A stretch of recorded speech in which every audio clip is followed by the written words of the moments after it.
తెలంగాణలో కొత్త రాజకీయ అంశం మొదలైంది.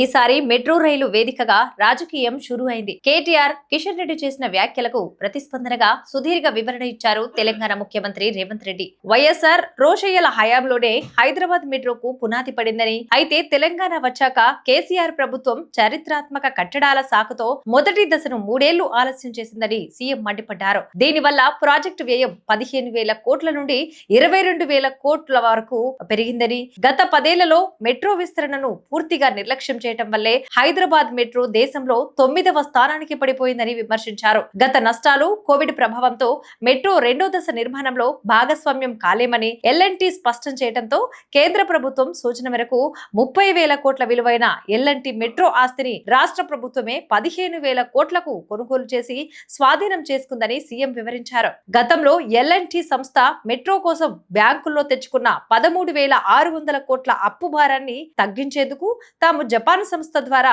కేవలం 4% వడ్డీకే లోన్ తెచ్చుకున్నామని రేవంత్ రెడ్డి తెలిపారు. ఆ నిధులను జపాన్ సంస్థ ఇప్పటికే ఐఆర్ఎఫ్సికి విడుదల చేసిన రాష్ట్ర ప్రభుత్వానికి బదిలీ కాకుండా కేంద్ర మంత్రి కిషన్ రెడ్డి అడ్డుకున్నారని ఆరోపించారు. తాము కట్టాల్సిన 1,400 కోట్లు కట్టేసి లోన్ బదిలీ ప్రక్రియ పూర్తి చేయాలనుకున్న తరుణంలో కిషన్ రెడ్డి మే 20, 21 తేదీల్లో కేంద్ర మంత్రులను కలిసి రాష్ట్రానికి లోన్ ఇవ్వొద్దని చెప్పారని మండిపడ్డారు. జపాన్ సంస్థ ఇచ్చిన డబ్బులు ఐఆర్ఎఫ్సి వద్దే ఆగిపోవటానికి కిషన్ రెడ్డే కారణమని, మరి ఆ నిధులకు వడ్డీ ఎవరు కడతారో ఆయనే సమాధానం చెప్పారన్నారు. మెట్రో 2వ దశకు కేంద్ర భాగస్వామ్యం వద్దు అనుకుంటే స్పష్టంగా తప్పుకోవచ్చని, తమకు కేంద్రం నుండి 50% భాగస్వామ్యం అవసరం లేదని సీఎం సవాల్ విసిరారు. వెంటనే ఎన్ఓసీ ఇస్తే పూర్తి ఖర్చు రాష్ట్ర ప్రభుత్వమే భరించి 122 కిలోమీటర్ల మెట్రో విస్తరణ చేసుకుంటుందని సికింద్రాబాద్ ఎంపీగా ఉండి కిషన్ రెడ్డి ఎందుకు అడ్డుపడుతున్నారని నిలదీశారు.